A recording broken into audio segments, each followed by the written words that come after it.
जैसे marker board पर एक मैंने लाइन ड्रॉ कर दी, तो ये लाइन किसको टच कर रही है, मार्कर बोर्ड के सरफेस को। तो उसी तरह से एक वर्चुअल लाइन इमेजिन की हमने P से लेकर Q तक, और P से लेकर Q तक की लेंथ है कुछ L। अब इस लाइन पर जितने भी मॉलिक्यूल्स हैं वो हर मॉलिक्यूल्स नेट फोर्स एक्सपीरियंस कर रहा है, intramolecular attraction force perpendicularly inward होता है।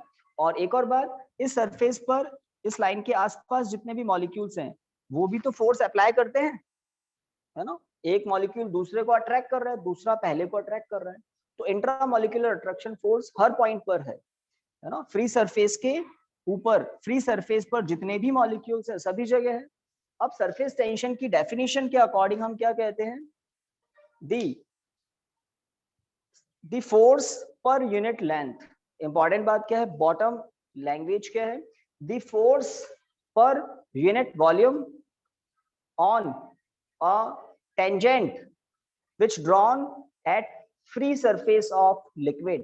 तो ए बी एक टेंजेंट है, टेंजेंट समझते हैं ना, वो लाइन जो क्रॉस नहीं करती है, टेंजेंट होती है, जस्ट सरफेस को टच किए हुए है। तो A B line, sorry P Q line surface को टच की हुई है, ये टेंजेंट है। इस टेंजेंट पर अगर total intramolecular attraction force F है और एल है इसकी लेंथ, तो एफ अपॉन एल क्या होगा, फोर्स पर unit length on a tangent which drawn at free surface of liquid। तो फ्री सरफेस, लिक्विड के फ्री सरफेस पर टेंजेंट है एल लेंथ की, अगर इस पर टोटल फोर्स एफ न्यूटन है और इसकी लेंथ एल है, तो एफ अपॉन एल क्या होगा, सरफेस टेंशन। फोर्स पर यूनिट लेंथ ही क्या होता है, सरफेस टेंशन। ठीक है, तो कल आपको बताया था इंट्रामॉलिक्यूलर अट्रैक्शन फोर्स के बारे में, और उसकी रेंज भी बताई थी आपको 10⁻⁹ मीटर रेंज। ठीक है, तो सरफेस टेंशन की डेफिनेशन याद हो जाएगी, फोर्स पर यूनिट लेंथ, फोर्स पर unit length on a tangent which drawn at free surface of liquid. Liquid के फ्री सरफेस पर एक वर्चुअल लाइन है, ये कभी दिखाई नहीं देती है। डेफिनेशन फॉर्म करने के लिए इमेजिन की जाती है एक लेंथ, कहां पर, लिक्विड सरफेस पर। इमेजिन की जाती है एक लेंथ लिक्विड सरफेस पर, और उसकी यूनिट लेंथ पर जो भी फोर्स होगा वही क्या है, surface tension in newton upon meter. Surface tension in newton upon meter.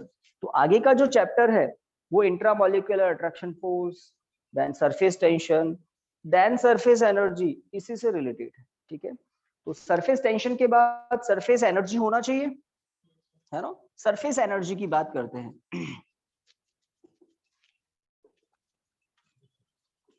Surface energy capital you क्या होता है, तो कुछ आपको भी अब एक्सपीरियंस हो गया है, जब भी हम एनर्जी की बात करते हैं तो वर्क बीच में आ जाता है। एनर्जी की यूनिट जूल, वर्क की यूनिट भी क्या होती है, जूल। तो किसी भी लिक्विड सरफेस को फॉर्म करने के लिए, या लिक्विड सरफेस ऑलरेडी है उसका एरिया इंक्रीज करने के लिए जो भी एडिशनल वर्क करना पड़ता है, वो वर्क किसमें स्टोर हो जाता है, सरफेस एनर्जी। तो डेफिनेशन क्या है, the amount of work done to form liquid surface, the amount of work done to form liquid surface is stored in the form of surface energy. Surface energy, इस बात को भी समझ लो। Late यहां पर इसको समझाने के लिए एक दूसरा मेथड है। देखिए क्या, हमारे पास एक यू शेप की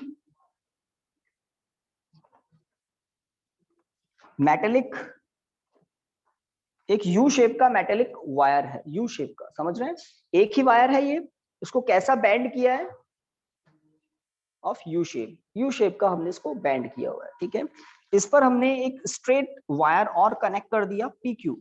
अभी हम आगे एक डेरिवेशन करेंगे तो आपको ये बात, ठीक है, थोड़े फेमिलियर हो जाओगे। ये पी क्यू वायर जो है ना, यहाँ पर एक छोटी छोटी रिंग्स हैं, उन वायर रिंग्स, ये पी क्यू वायर लेफ्ट या राइट डायरेक्शन में स्लाइड कर सकता है ना। तो ये यू शेप के वायर का एक आर्म है और ये यू शेप के वायर का दूसरा आर्म है, ये टू आर्म्स हैं। इन आर्म्स के बीच में पी क्यू वायर स्लाइड कर सकता है। ठीक है, तो एक फ्रेम बन गई।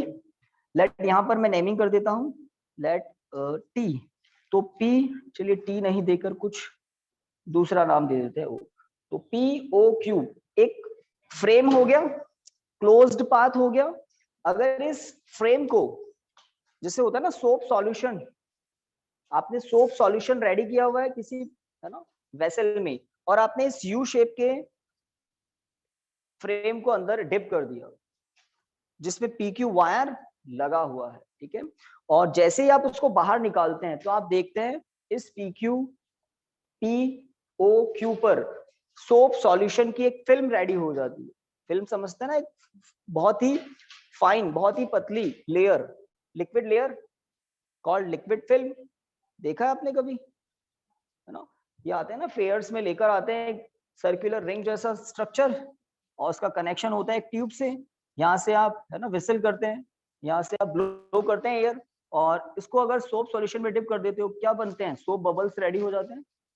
समझ रहे हैं? तो ये जो सर्कुलर रिंग है, ये सर्कुलर रिंग किसका काम करती है, फ्रेम का। जब इस सर्कुलर रिंग को आप सोप सॉल्यूशन में डिप करते हो तो सर्कुलर रिंग के बीचों बीच क्या बन जाती है, सर्कुलर डिस्क जैसी, रिंग जैसी फिल्म बन जाती है। तो यहाँ पर लिक्विड की एक फिल्म रेडी हो जाएगी, कब, जब इसको सोप सॉल्यूशन में डिप करके बाहर निकालोगे। अब ये जो PQ वायर है, अगर इस PQ वायर को राइट साइड में फोर्स अप्लाई करके पकड़ के नहीं रखा तो सरफेस टेंशन इसको अंदर की तरफ खींच लेगा, सरफेस टेंशन इसको अंदर की तरफ खींच लेगा। क्यों खींच लेगा, क्योंकि लिक्विड मॉलिक्यूल्स में क्या होता है, intramolecular attraction force. Because of intramolecular attraction force क्या होता है, सरफेस टेंशन, और सरफेस टेंशन क्या करेगा, इस PQ वायर को अंदर की तरफ खींच लेगा और एरिया कम करता जाएगा, कम करता जाएगा। अगर हम एक्स्ट्रा फोर्स अप्लाई करके, एक्स्ट्रा एक्सटर्नल फोर्स अप्लाई करके इस PQ वायर को राइट साइड में खींचेंगे तो आप सोच सकते हैं ये जो एरिया है, ये एरिया इंक्रीज होगा, ये एरिया इंक्रीज होगा, सही बात है। और लिक्विड का फ्री सरफेस एरिया इंक्रीज कब होता है, जब मॉलिक्यूल्स लिक्विड के अंदर से बाहर आते हैं, बाहर सरफेस पर आते जाएंगे, सरफेस पर आते जाएंगे। तो कल भी आपको बताया था और आज वापस बता रहा हूं, अगर कोई कंटेनर है तो लिक्विड के इस कंटेनर में अंदर जो मॉलिक्यूल है उस पर नेट इंट्रामोलिकुलर अट्रैक्शन फोर्स 0 होता है अंदर वाले के लिए, बट लिक्विड के सरफेस पर जो मॉलिक्यूल है यहाँ पर उस पर नेट इंट्रामोलिकुलर अट्रैक्शन फोर्स अंदर की तरफ होता है, होता है। अगर किसी मॉलिक्यूल को मैं अंदर से बाहर लाऊं, मॉलिक्यूल्स को अंदर से बाहर लाते जाएं, लाते जाएं, लाते जाएं, पहले से मॉलिक्यूल्स हैं बहुत सारे और मॉलिक्यूल्स ले आए, तभी तो लिक्विड का सरफेस एरिया बढ़ेगा। जब बहुत सारे मॉलिक्यूल अंदर से बाहर आ जाएंगे तभी तो सरफेस एरिया बढ़ेगा। अब बिकॉज ये तो एक कंटेनर है, इसका एरिया ऑफ क्रॉस सेक्शन तो फिक्स है, तो हम यहाँ पर तो ऐसा नहीं कर सकते, बट यहाँ कर सकते। जब हम इस PQ वायर को पीछे की तरफ पुश करेंगे तो लिक्विड फिल्म का एरिया बढ़ेगा, एरिया बढ़ेगा, इसका मतलब अंदर से लिक्विड बाहर आ रहे हैं। जो लिक्विड की पतली सी फिल्म आपको दिखती है ना, उसकी भी कुछ थिकनेस होती है, लेट 0.1 mm या 0.2 mm थिकनेस होती है, और ये थिकनेस 10⁻⁹ मीटर से काफी ज्यादा है, काफी ज्यादा है। मतलब लिक्विड की जो फिल्म होती है उस फिल्म की भी बहुत थिकनेस है इस लेंथ के कंपैरिजन में। अगर इसको आप थोड़ा मीटर में कन्वर्ट करो तो कितना हो जाएगा, 1 × 10⁻⁴ मीटर हो जाएगा ना, और यहाँ 2 × 10⁻⁴ मीटर, 1 लाख टाइम ज्यादा थिक। इसके कंपैरिजन में ये थिकनेस क्या है, 1 लाख टाइम्स ज्यादा थिक है 10⁵ का, है ना। इसको 10⁵ से प्रोडक्ट करोगे तब आएगा ये। तो लिक्विड फिल्म की थिकनेस काफी होती है इस लेंथ के कंपैरिजन में। तो अंदर से लिक्विड लेयर के अंदर से मॉलिक्यूल बाहर आते जाएंगे सरफेस पर, अंदर से बाहर आते जाएंगे सरफेस पर, तब एरिया बढ़ेगा।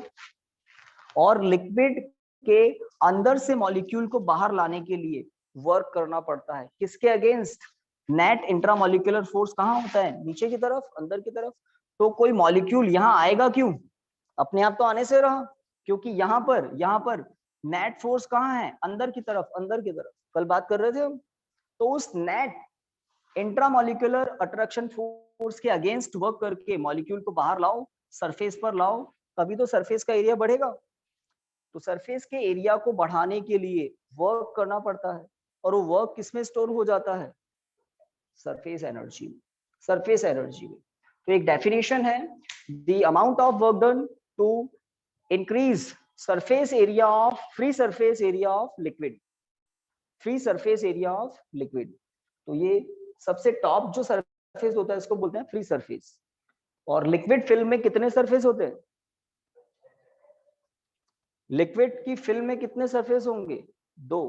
कैसे 2? एक तो सामने से आप देख रहे हो वो, और इतना का इतना पीछे। सही बात है ना? जैसे वो स्केल जो कल यहां से हम देख रहे थे ना, तो लिक्विड की जो फिल्म है एग्जैक्टली उसके 2 सरफेस होते हैं। फटाफट दीजिए।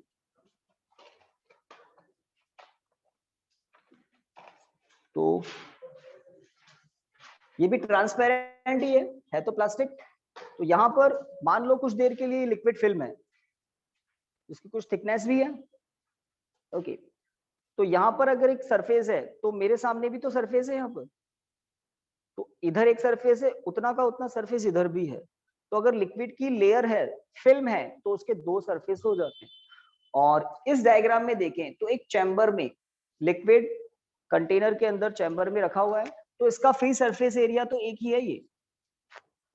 और लिक्विड फिल्म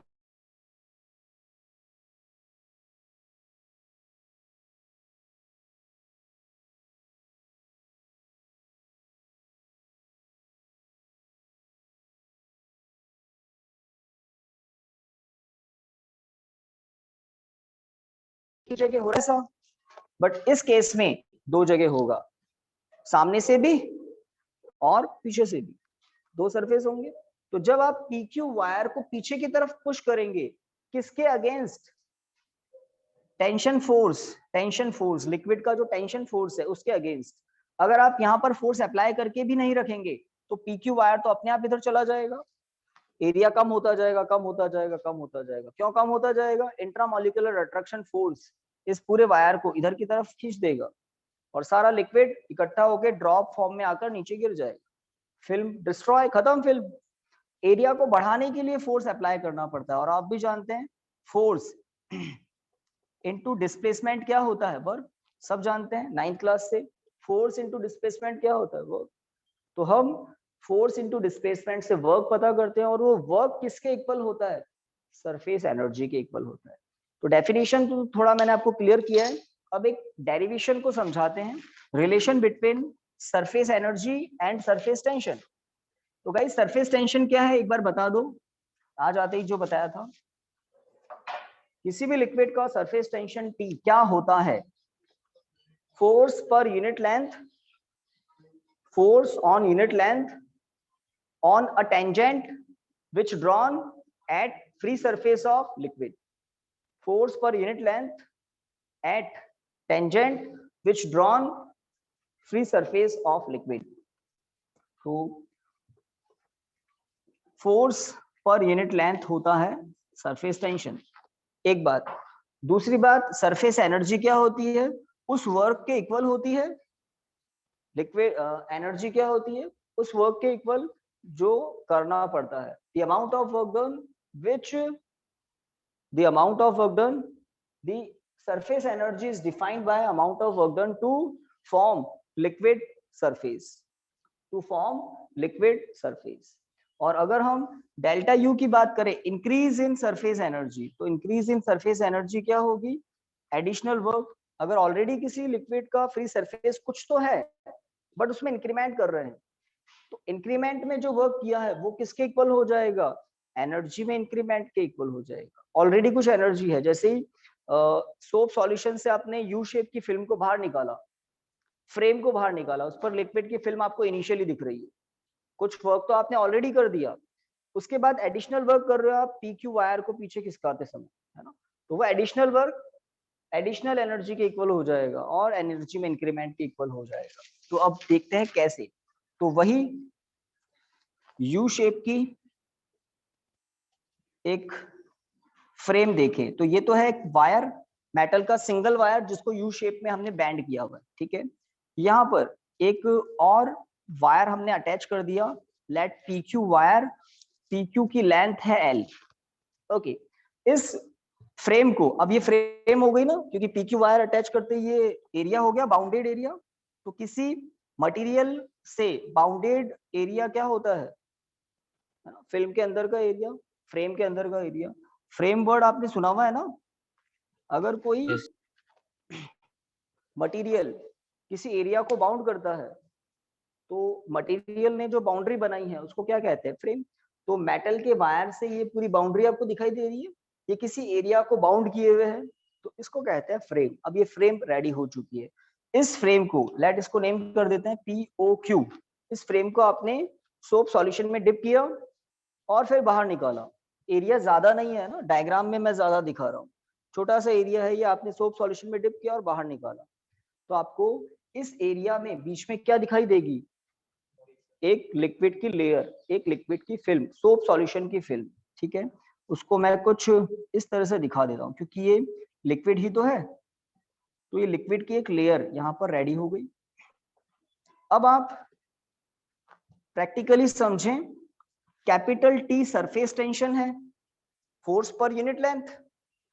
P से Q तक की लेंथ कितनी है? L। ठीक है, तो यहां पर जो लिक्विड के मॉलिक्यूल्स हैं वो कितना फोर्स अप्लाई करेंगे? F1 equal to T into L, force पर unit length into length. PQ wire पर मॉलिक्यूल्स फोर्स अप्लाई करेंगे कितना? T into L। ये तो हुई सामने से जो फिल्म दिख रही है आपको, उसकी बात। अब मैंने कहा दो फिल्म होती है, एक पीछे भी तो होती है। एक सरफेस तो ये है और एक पीछे भी तो है, तो इतना का इतना फोर्स पीछे वाली लिक्विड की लेयर भी अप्लाई करेगी, सरफेस टेंशन इनटू लेंथ। तो जो फिल्म आपको सामने दिख रही है ऐसी की ऐसी पीछे भी है, तो पीछे वाला सरफेस भी इस साइड में फोर्स अप्लाई करेगा, आगे वाला सरफेस भी इस साइड में फोर्स अप्लाई करेगा, because of surface tension. Surface tension की टेंडेंसी क्या होती है? सरफेस को मिनिमाइज करने की, मिनिमाइज करने की।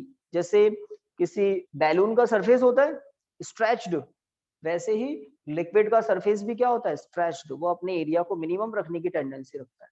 तो ये लिक्विड PQ वायर पर, ये लिक्विड PQ वायर पर फोर्स अप्लाई करता है। First front liquid surface F1 force apply कर रहा है इतना, बैकवर्ड जो लिक्विड सरफेस है वो भी इतना ही फोर्स अप्लाई कर रहा है सेम डायरेक्शन में। तो टोटल लेफ्ट साइड में फोर्स कितना हो गया? F1 plus F2। तो फोर्स कितना हो जाएगा? Twice of TL, TL, TL, twice of TL। ये फोर्स है लिक्विड का जो लेफ्ट साइड में। इस फोर्स के अगेंस्ट अगर मैं यहां पर एक फोर्स अप्लाई कर दूं E एक्सटर्नल, जिसका मैग्नीट्यूड कितना है? बैलेंसिंग कंडीशन आ जाएगी ना, जितना फोर्स लिक्विड अप्लाई कर रहा है लेफ्ट साइड में, एग्जैक्टली उतना ही फोर्स PQ वायर पर हमने राइट साइड में अप्लाई कर दिया। आ गई बैलेंसिंग कंडीशन। तो एरिया में रिडक्शन तो नहीं होगा, एरिया में रिडक्शन तो नहीं होगा। अब हम विदाउट एनी एक्सेलरेशन इस PQ वायर को धीरे धीरे राइट साइड में शिफ्ट कर रहे हैं, विदाउट एनी एक्सेलरेशन। तो जब एक्सेलरेशन नहीं होता है तो नेट फोर्स नहीं होता है, समझ रहे? तो इस फोर्स के मैग्नीट्यूड को इक्वल रखते हुए हम धीरे धीरे उसको कहां शिफ्ट कर रहे हैं? राइट साइड में, विदाउट एनी एक्सेलरेशन। धीरे धीरे कांस्टेंट स्पीड से आप इसको पीछे लेकर जा रहे हैं। कांस्टेंट स्पीड समझ गए ना? विदाउट एनी एक्सेलरेशन इसको पीछे लेकर जा रहे हैं। तो इस F एक्सटर्नल के इक्वल फोर्स अप्लाई करके हम PQ वायर को एक कांस्टेंट स्पीड से पीछे लेकर जा रहे हैं। लेट हम PQ वायर को यहां पहुंचा देते हैं, नई position P dash Q dash, P dash Q dash. तो ये जो सरफेस अब आपको बीच में दिख रहा है, ये एडिशनल सरफेस हो गया गाइस, हो गया ना एडिशनल सरफेस। और Q से Q डैश तक का डिस्टेंस है लेट x, P से P डैश तक का डिस्टेंस भी x है। तो जो एरिया में इंक्रीमेंट हुआ है वो कितना है? Increase in area. देखो सही है, पहले लिक्विड फिल्म कहां तक थी? यहां तक थी, यहां तक। अब हमने इस PQ वायर को राइट साइड में डिस्प्लेस कर दिया, P डैश Q डैश इसकी नई पोजीशन है, और कितना डिस्प्लेसमेंट दिया? x। और लेंथ कितनी है वायर की? L। तो x इंटू L क्या होगा? Increase in area. True, x into L क्या होगा? Increase in area. अब इस एरिया को इंक्रीज करने के लिए वर्क कितना करना पड़ा? The amount of work done is given as force into displacement। Force जो हमने एक्सटर्नल फोर्स अप्लाई किया है और डिस्प्लेसमेंट कितना कर दिया? एक्स फोर्स इनटू डिस्प्लेसमेंट, तो फोर्स है मैग्नीट्यूड कितना है इस एफ एक्सटर्नल का, उतना ही जितना लिक्विड अप्लाई कर रहा था, तभी तो मैं कह रहा हूँ विदाउट एनी एक्सेलरेशन धीरे धीरे। ओके, तो कितना होगा ये 2 इंटू एक्स। यहां पर थोड़ा सा और ध्यान से आप देखें तो 2l x, ये ब्रैकेट में 2l x आपके अकॉर्डिंग क्या है, total increase in free surface of liquid. सामने कितना इंक्रीमेंट हुआ है, इतना, इतना का इतना पीछे भी तो हुआ है ना, सामने, और इतना का इतना सरफेस पीछे भी तो बढ़ गया होगा, तो टोटल फ्री सरफेस कितना इंक्रीज हो गया, इतना। मॉलिक्यूल्स अंदर से बाहर आते हैं, लिक्विड का फ्री सरफेस इंक्रीज होता है, और मॉलिक्यूल्स को लिक्विड के अंदर से फ्री सरफेस तक लाने के लिए किसके अगेंस्ट वर्क करना पड़ता है, नेट इंट्रामोलिकुलर अट्रैक्शन फोर्स के अगेंस्ट वर्क करना पड़ता है।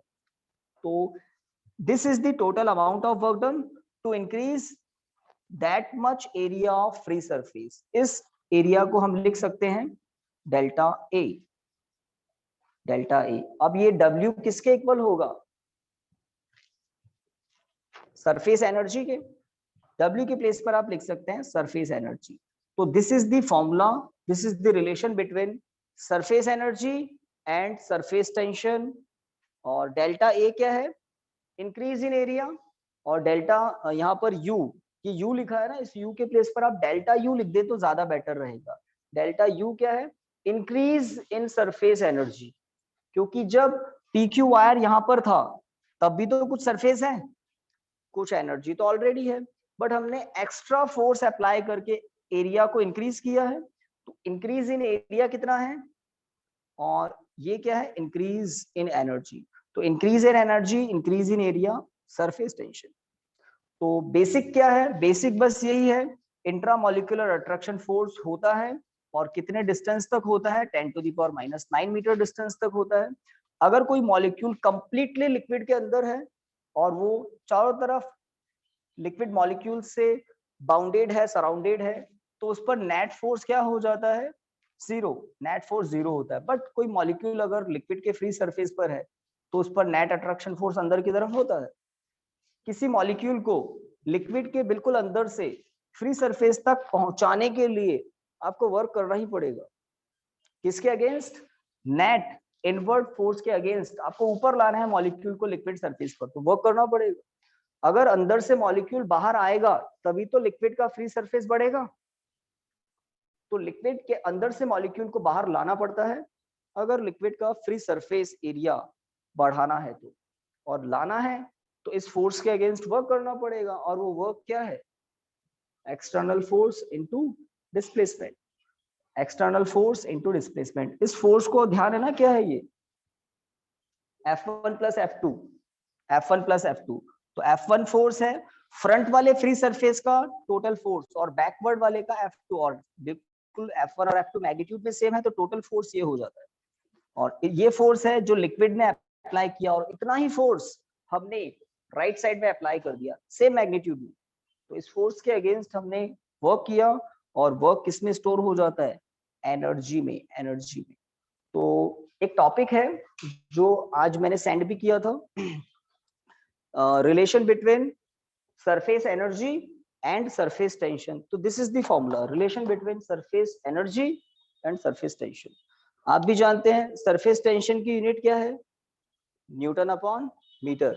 देखो क्या है, सरफेस टेंशन की यूनिट सही है, और एरिया की यूनिट क्या होती है ना, डेल्टा ए हो या ए हो, एरिया की यूनिट होती है मीटर स्क्वायर। तो जब टेंशन की यूनिट को एरिया की यूनिट से प्रोडक्ट करते हैं तो क्या आता है, newton upon meter into meter square, सही है। तो न्यूटन इंटू मीटर आ जाता है ना, न्यूटन इंटू मीटर जूल होता है। तो यहाँ पर डायमेंशनली बिल्कुल सही है formula. This is energy, this is surface tension in newton upon meter, this is area in meter square. तो न्यूटन इंटू मीटर वर्क की यूनिट होती है। तो कैसे आता है, इसका एक मेथड है पूरा। और सबसे इंपॉर्टेंट बात मैंने 2-3 बार रिपीट कर दी कि लिक्विड के फ्री सरफेस पर जो मॉलिक्यूल्स हैं उन पर नेट फोर्स अंदर की तरफ होता है। लिक्विड का सरफेस एरिया बढ़ाने के लिए, फ्री सरफेस एरिया बढ़ाने के लिए अंदर से मॉलिक्यूल्स को ऊपर लाना पड़ेगा, और लाने के लिए नेट इंट्रामोलिकुलर अट्रैक्शन फोर्स के अगेंस्ट क्या करना पड़ता है, वर्क करना पड़ता है। एक्सटर्नल फोर्स क्या करता है, वर्क करता है अंदर से मॉलिक्यूल को सरफेस पर लाने के लिए, तभी तो एरिया बढ़ेगा। और जितना एरिया ज्यादा होगा सरफेस एनर्जी ज्यादा, और सरफेस एनर्जी को बढ़ाने के लिए, एरिया को बढ़ाने के लिए क्या करना पड़ता है, एक्सटर्नल फोर्स को वर्क करना पड़ता है। That's it. और वर्क कैसे करते हैं आपको भी पता है, वर्क क्या होता है, फोर्स इनटू डिस्प्लेसमेंट। तो ये कौन सा फोर्स है, जितना लिक्विड उधर अप्लाई कर रहा है उतना इधर अप्लाई कर दिया, हो गया acceleration zero. Net force zero wire का, एक्सेलरेशन जीरो वायर का, समझ रहे हैं। तो नेट फोर्स जीरो कब होगा वायर पर, जितना लिक्विड फोर्स अप्लाई कर रहा है उतना ही हमने अप्लाई कर दिया। और विदाउट एनी एक्सेलरेशन, अब हम इसको धीरे धीरे इधर ले आते हैं, विदाउट एनी एक्सेलरेशन। ओके, तो ये कहानी है लिक्विड सरफेस एनर्जी टेंशन में रिलेशन। ओके, इसके बाद क्या टॉपिक है, excess pressure in liquid drop then bubble, है ना। तो देखते हैं, तो एक बहुत यूजफुल फॉर्मूला है excess pressure in liquid drop.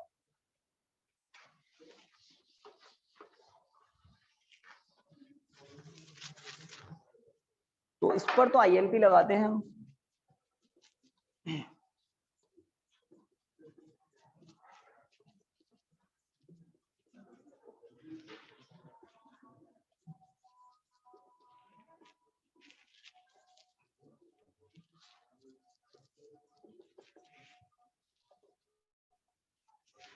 Access मतलब एक्स्ट्रा, एक्सेस प्रेशर, इसको आप डेल्टा पी से नोट कर सकते हैं। Access pressure in any liquid drop, आप कुछ लिक्विड्स के नाम जानते हैं, लाइक वाटर, है ना, like any oil, petrol, diesel, mercury. Mercury देखा है किसी ने, मरकरी यस फ्लूइड में ही काउंट होता है। अगर मरकरी को थोड़ा सा अमाउंट आप हाथ पर ले लो तो वो एज अ ड्रॉप आपको दिखाई देगा, एज अ बॉल।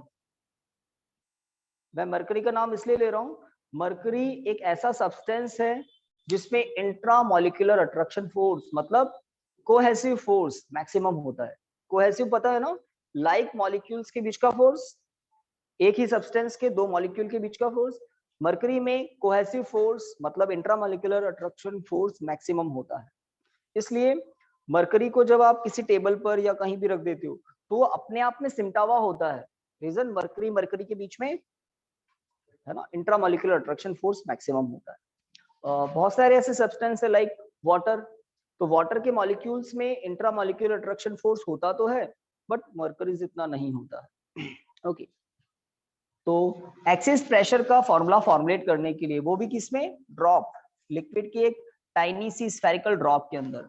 तो मान लेते हैं कोई लिक्विड की ड्रॉप है ऑफ रेडियस आर, तो हमें भी पता है ड्रॉप है आर रेडियस की, तो इसका टोटल सरफेस एरिया कितना होगा, है ना, 4 pi R square. Spherical drop है, बहुत टाइनी ड्रॉप्स जो होती है ना वो स्फेरिकल होती है, और अगर स्फेरिकल नहीं है तो उन ड्रॉप्स को आप वैक्यूम में ले जाओ, वो एग्जैक्टली स्फेरिकल हो जाती है वैक्यूम में, because of surface tension, because of surface tension. तो लिक्विड ड्रॉप का ये जो सरफेस एरिया है, इस सरफेस एरिया पर जितने भी मॉलिक्यूल्स हैं, ध्यान दें, इस सरफेस एरिया पर जितने भी मॉलिक्यूल्स हैं, उन सभी मॉलिक्यूल्स पर नेट इंट्रामोलिकुलर अट्रैक्शन फोर्स अंदर की तरफ होगा, है ना। यहाँ पर जितने भी मॉलिक्यूल्स हैं उनमें नेट इंट्रामोलिकुलर अट्रैक्शन फोर्स अंदर की तरफ होगा, और बिकॉज ऑफ फोर्स इस पूरे सरफेस पर एक टेंशन हो जाता है, सरफेस टेंशन जिसको कहते हैं, जैसे बैलून के सरफेस में होता है टेंशन। तो because of surface tension the whole surface is in stretched condition, stretched condition में होता है, खिंचा हुआ सा होता है ये।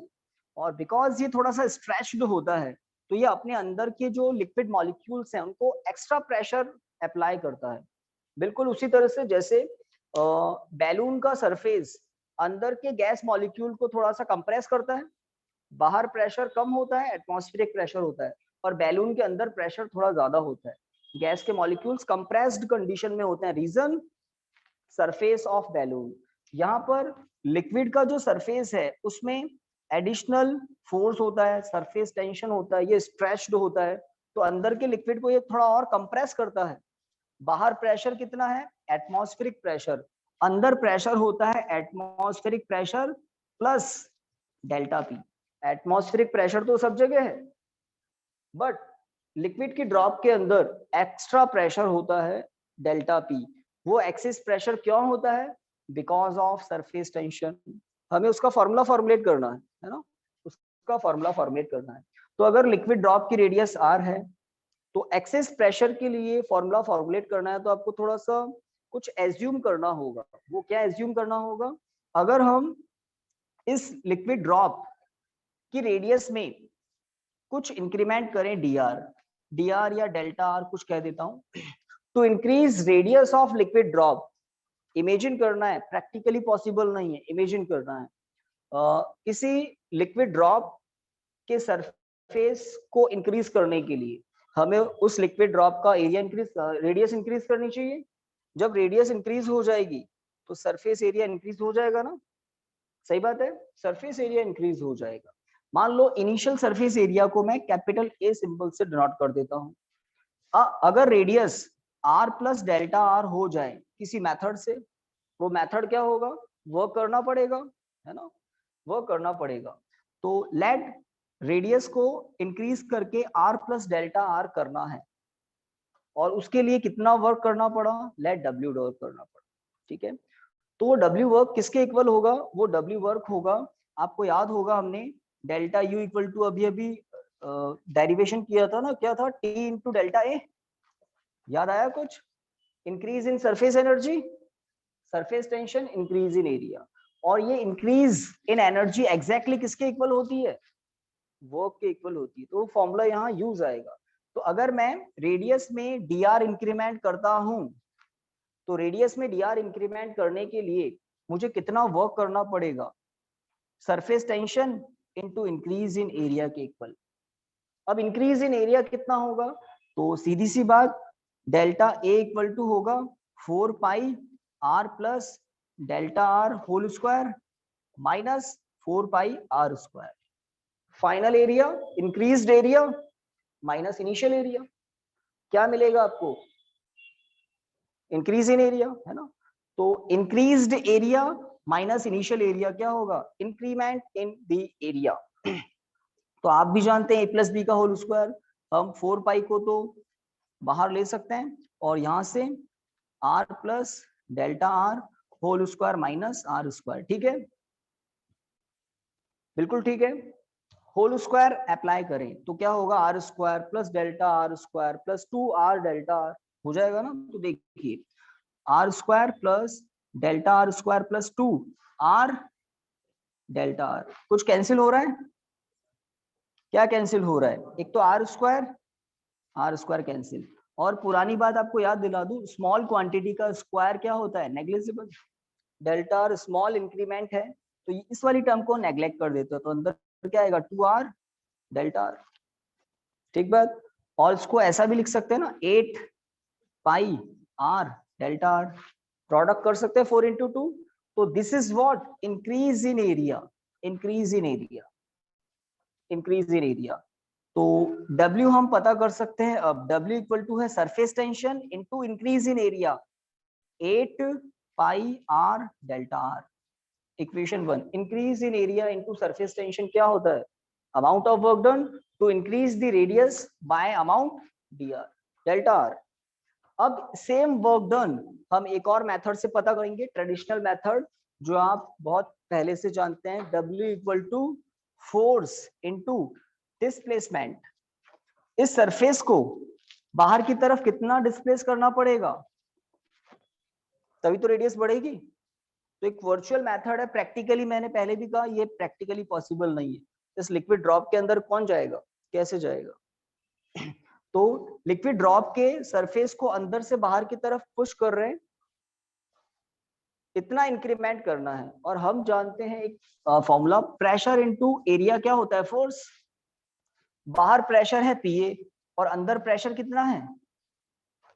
पीए प्लस डेल्टा पी, थोड़ा एक्स्ट्रा है। तो ये एक्स्ट्रा प्रेशर अंदर से बाहर की तरफ फोर्स अप्लाई करता है। एक्स्ट्रा प्रेशर तो अंदर है ना, तो एक्स्ट्रा प्रेशर अंदर से बाहर की तरफ फोर्स अप्लाई करता है। तो देखिए कितना होगा force, area into delta P. ये डेल्टा पी क्या है, extra pressure, excess pressure, because of excess pressure and force, a force is acting from inward to outward direction. Okay, ये A क्या है, कोई बता सकता है?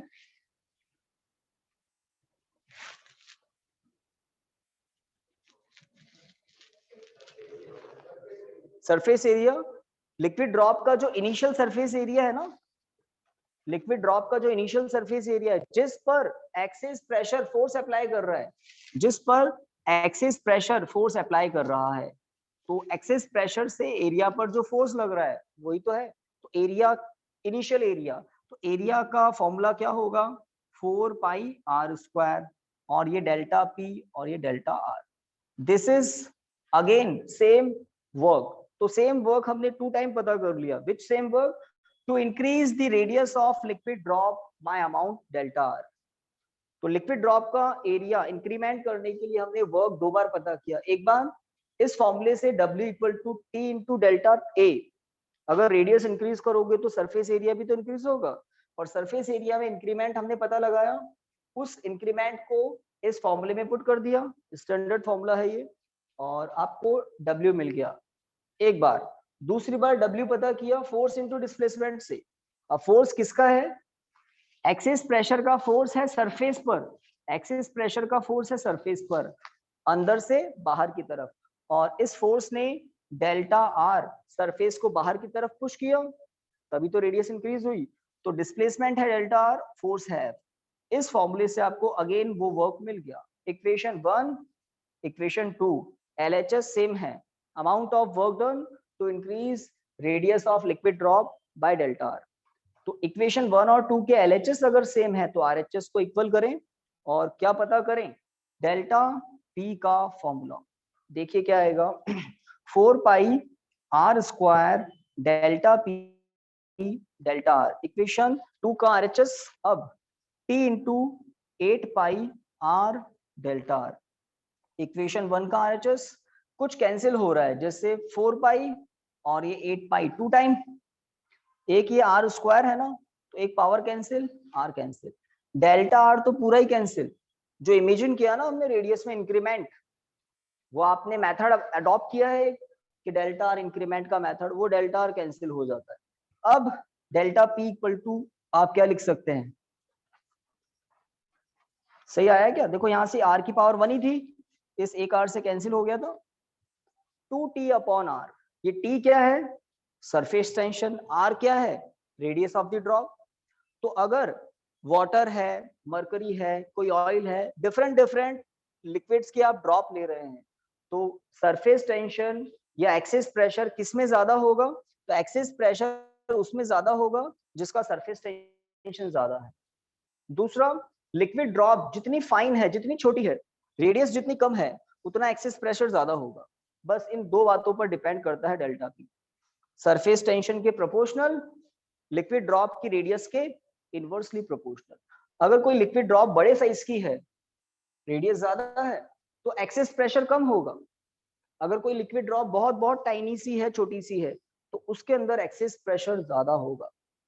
और अगर मरकरी की ड्रॉप है छोटी सी, तो मरकरी है तो टी ज्यादा होगा, और छोटी सी ड्रॉप है तो आर कम होगा।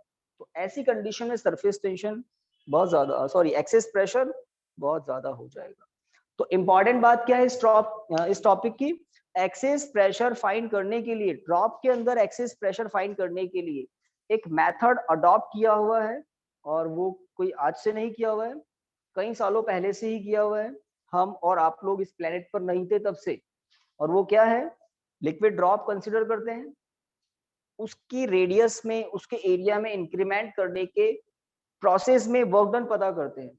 और वर्क डन भी 2 तरीके से, एक बार W equal to T into delta A, इस फॉर्मूले से, याद है ना आपको बताया था आज, energy equal to surface tension into area, तो एनर्जी और W तो सेम होते हैं। इस फॉर्मूले से एक बार वर्क डन, तो इंक्रीज इन एरिया आप पता लगा सकते हैं, final increased area minus initial area, तो यहाँ से आ जाएगा आपको increase in area. Increase in area को यहाँ पुट कर देंगे 1 टाइम W, और एक बार वही traditional method, work equal to क्या होता है, फोर्स इनटू डिस्प्लेसमेंट। अब ये फोर्स कौन सा होगा, तो अंदर जो एक्स्ट्रा प्रेशर है, बाहर भी PA है अंदर भी PA है, बट डेल्टा P एक्स्ट्रा है अंदर, बिकॉज ऑफ सरफेस टेंशन अंदर के मॉलिक्यूल कंप्रेस्ड होते हैं, तो ये एक्सेस प्रेशर बाहर की तरफ फोर्स अप्लाई करता है। Because of force let surface dr displace हो गया बाहर की तरफ, दैट्स इट। तो सरफेस बाहर डिस्प्लेस हुआ तो फोर्स इनटू डिस्प्लेसमेंट, वही वर्क डन वापस आ गया। इन दोनों इक्वेशन के LHS सेम है, RHS को इक्वल करते हैं, मोस्ट ऑफ चीजें कैंसिल हो जाती है, फॉर्मूला आता है delta P equal to 2T upon R। तो किसी लिक्विड में फ्री सरफेस एरिया कितना होता है, लिक्विड ड्रॉप में अगर बबल हो तो लिक्विड बबल, अंदर भी एयर बाहर भी एयर, उस केस में इनिशियल एरिया कितना हो जाता है, twice of 4 pi R square, twice of 4 pi R square. कैसे, अगर लिक्विड की ड्रॉप नहीं है, लिक्विड का बबल है, लिक्विड बबल, जैसे सोप बबल होते हैं ना, सोप सॉल्यूशन लिक्विड ही तो होता है। यहाँ पर मैंने आपको ये डैश डैश डैश दिखाया था ना, मतलब पूरे वॉल्यूम में लिक्विड है, यहाँ पर लिक्विड कहाँ पर है, बस सरफेस पर, समझ गया ना, लिक्विड बबल, सोप बबल में लिक्विड कहाँ होता है, बस सरफेस पर, अंदर भी एयर है और बाहर भी एयर है। तो एक फ्री सरफेस एरिया ये रहा, एक फ्री सरफेस एरिया ये रहा, तो दोनों तरफ फ्री सरफेस एरिया है, 4 pi R square 4 pi R square, 2 time 4 pi R square, 2 बार फ्री सरफेस है, तो सरफेस टेंशन भी उतना ही ज्यादा होगा, बाहर वाले सरफेस का सरफेस टेंशन, अंदर वाले सरफेस का भी सरफेस टेंशन, ये दोनों सरफेस टेंशन अंदर एयर को कंप्रेस करते हैं, तो अंदर axis pressure delta P bubble के केस में कितना हो जाता है, डबल 40 अपॉन R। यहां कितना है, रीजन लिक्विड ड्रॉप के केस में एक ही फ्री सरफेस होता है, एयर और ये लिक्विड, और अंदर लिक्विड ही लिक्विड है, एक ही फ्री सरफेस होता है, which is 4 pi R square. But अगर लिक्विड से लिक्विड बबल बना दिया, जैसे सोप सॉल्यूशन से बनते भी है, तो वहां पर अंदर भी लिक्विड का फ्री सरफेस है, बाहर भी लिक्विड का फ्री सरफेस, और बीच में क्या है, लिक्विड फिल्म। उस लिक्विड फिल्म का एरिया तो इतना ही है, बट उस फिल्म के इधर भी फ्री सरफेस है, इधर भी फ्री सरफेस है, और फ्री सरफेस पर ही क्या होता है, सरफेस टेंशन, और टेंशन क्या करता है, सरफेस को स्ट्रेच करता है, खींचता है एक तरह से रबर की तरह। तो एयर बबल अगर है, एयर बबल ही कहेंगे इसको, सरफेस पर लिक्विड है, इसके अंदर सरफेस टेंशन डबल हो जाता है। तो अगर आप पूरा का पूरा अगर लिक्विड बबल के लिए पूरा डेरिवेशन करें, तो डेरिवेशन में जो डेल्टा ए है ना, ये डेल्टा ए क्या हो जाता है, जस्ट डबल 2 से प्रोडक्ट करते रहेंगे, तो यहां तक वो 2 से प्रोडक्ट पहुंचेगा, फ्री सरफेस एरिया में इंक्रीमेंट, तो 8 की प्लेस पर यहाँ क्या आ जाएगा, 16। बाकी अंदर से एक्स्ट्रा प्रेशर जो फोर्स अप्लाई कर रहा है, वो तो बस अंदर ही कर रहा है, वो तो उतना का उतना रहेगा। तो जब आप इनको इक्वेट करेंगे, इस इक्वेशन को इस इक्वेशन से, सॉरी यहाँ पर भी क्या आ जाएगा, 8 के प्लेस पर 16 इससे, तब आप देखेंगे यहाँ पर क्या मिलेगा आपको, 4। तो कुल मिलाकर एक डेरिवेशन आपको सीखना होता है लिक्विड ड्रॉप के लिए, लिक्विड ड्रॉप के लिए एक्सेस प्रेशर का एक्सप्रेशन कैसे आता है, और जस्ट उसको डबल कर देते हैं तो क्या आ जाता है, बबल के लिए, है ना। टाइम बताइए,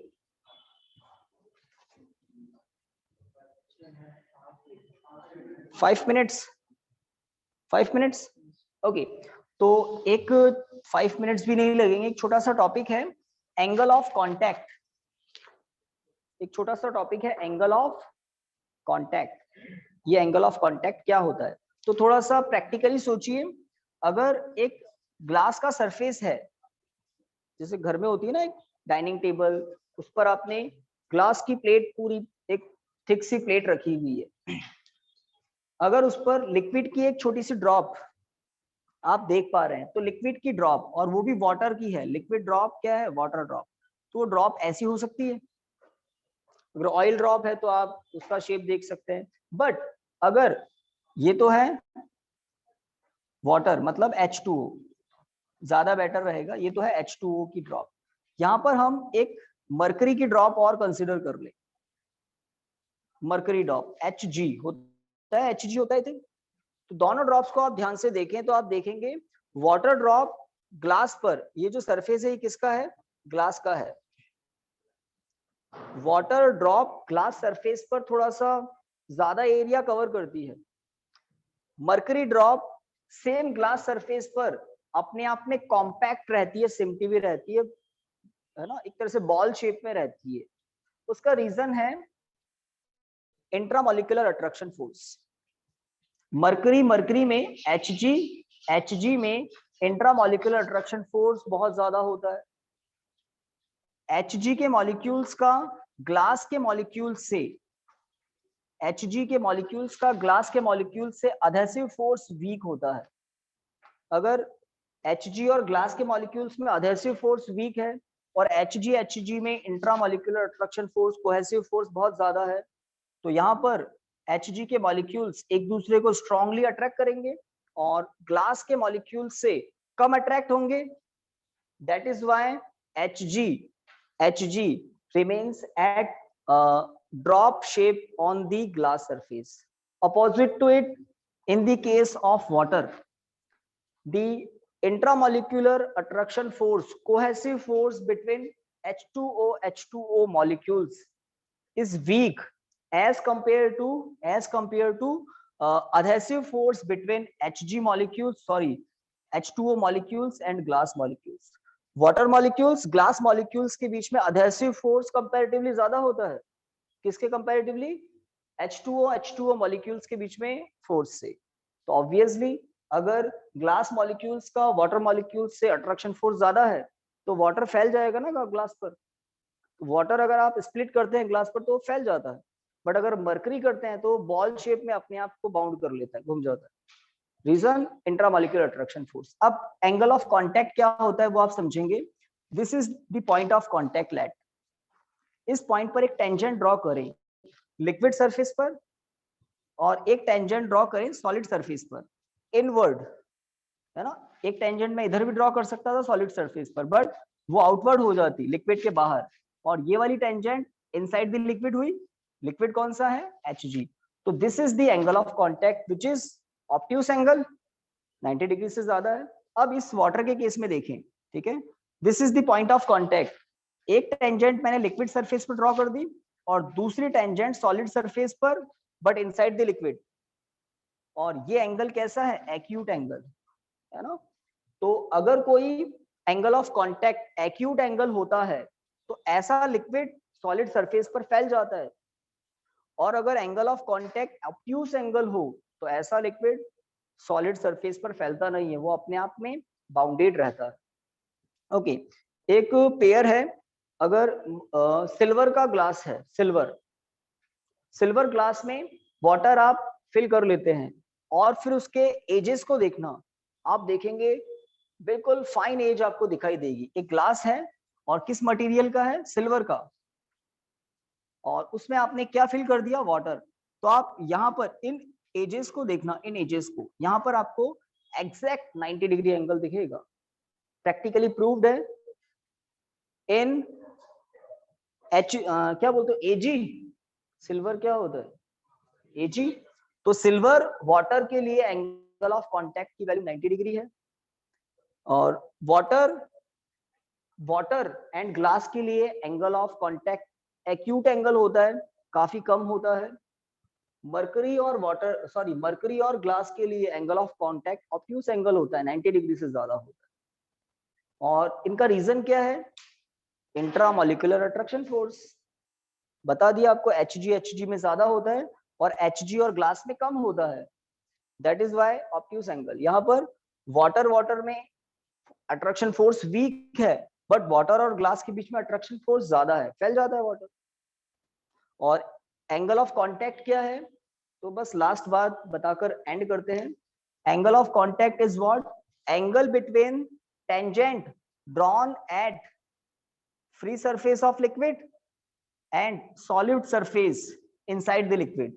तो इन दोनों टेंजेंट के बीच का angle, tangent at liquid surface tangent at solid surface inside the liquid, inside the liquid important है यहाँ पर, tangent at liquid surface and tangent at solid surface inside the liquid. तो इन दोनों के बीच का एंगल क्या है, एंगल ऑफ कांटेक्ट। तो इसके बाद एक टॉपिक बचता है capillarity, capillary tube, capillarity and उसमें एक लिक्विड कॉलम की हाइट के लिए डेरिवेशन है ना। तो एक टॉपिक बचता है कैपिलरिटी, वो हम कल करेंगे, ठीक है ना। तो ये मेथड इसलिए अडॉप्ट किया क्योंकि मुझे अब है ना आपको ज्यादा से ज्यादा मटेरियल सेंड करना है कुछ ही दिनों में,